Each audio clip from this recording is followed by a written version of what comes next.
Just when you thought the subcompact segment was dead, Nissan is adding some new life with a fully redesigned version of the top-selling Nissan Versa sedan. I'm at the 2019 New York International Auto Show, and this is the 2020 Nissan Versa. Let's take a first look.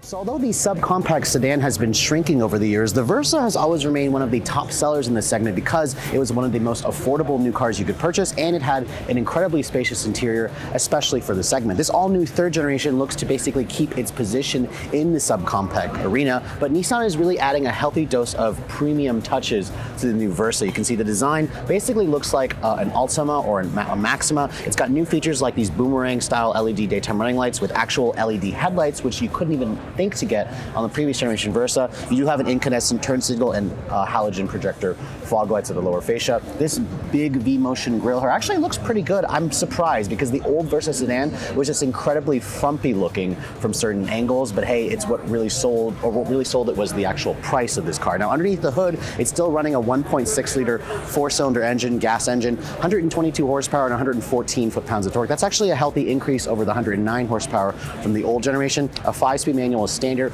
with a CVT being an option. This vehicle should get close to or over 40 mpg when it eventually does go on sale. Now, as you can see, the proportions have really changed on the all-new Versa. Instead of the frumpy kind of stretched out looks of the previous generation, this looks very sleek and very modern. It also has some new features like these available 17-inch alloy wheels. You couldn't even get that on the previous generation Versa, where the biggest wheel options were like a 16-inch wheel. They look great. I love the 5-spoke design with the gray finish. This particular SV model has these black painted mirrors.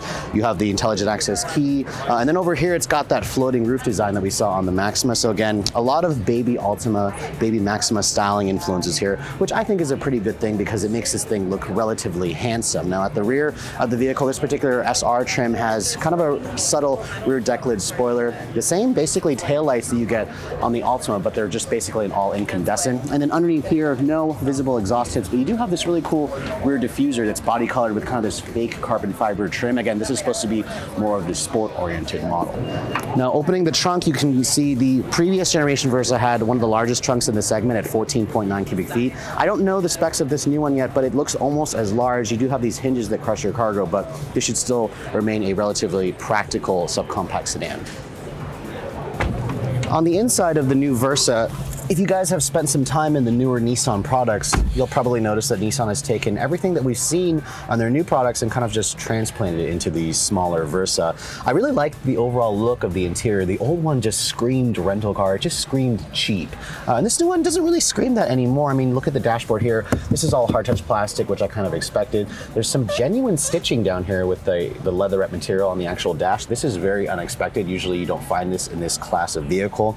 The door panels here, they're all hard touch plastic. I kind of wish that Nissan made these soft, but it's kind of padded down here where you'd rest your elbow. I like the current corporate Nissan steering wheel. It's this D-cut steering wheel with the flat bottom. And then Nissan has also added a telescoping function. The previous generation didn't have a telescoping wheel. The seats also, they feel like they've been widened. They have a height adjustment now. I like this little armrest that folds down, but the cloth itself feels a little bit more premium. It just feels more comfortable. It feels more spacious and more comfortable. The rest of the technology you can see here, there's an 8-inch touchscreen display. It has Android Auto and Apple CarPlay. Nissan's Safety Shield 360 is finally available, so you can get things like adaptive cruise control, forward collision warning, lane keep assist. That's all available now in the Versa, where you couldn't even get that in the previous generation. The instrument cluster also takes something that we've seen in the Nissan Leaf, where it has that half LCD, a traditional analog. So overall, I'm pretty impressed with this interior. I think it'll do really well when this car goes to market, but the previous generation had one of the biggest back seats in the segment, so let's see if that's still the case for this new one. So getting into the back seat of the new Versa sedan, I couldn't find the actual specs for the numbers for the legroom, but the old one had 37 inches of legroom. That was actually more than Nissan's big Maxima sedan. And this new one, it feels pretty much the same. I mean, this is more space than what you're gonna get in most of the other subcompact cars. The floor, surprisingly, is not completely flat. You think they would be completely flat. This is a front drive car. You have this little cup holder over here. Don't even think to find rear seat air vents, but you do have 2 USB ports, and then you get 1 map pocket. Surprisingly, no fold down center armrest here, which would have been nice, but I'm 5'7".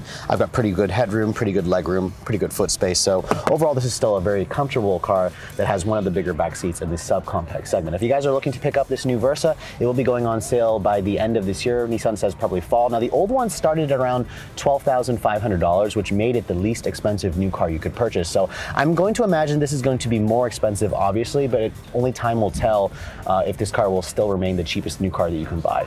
For Redline Reviews at the 2019 New York International Auto Show, I'm Sofyan Bey.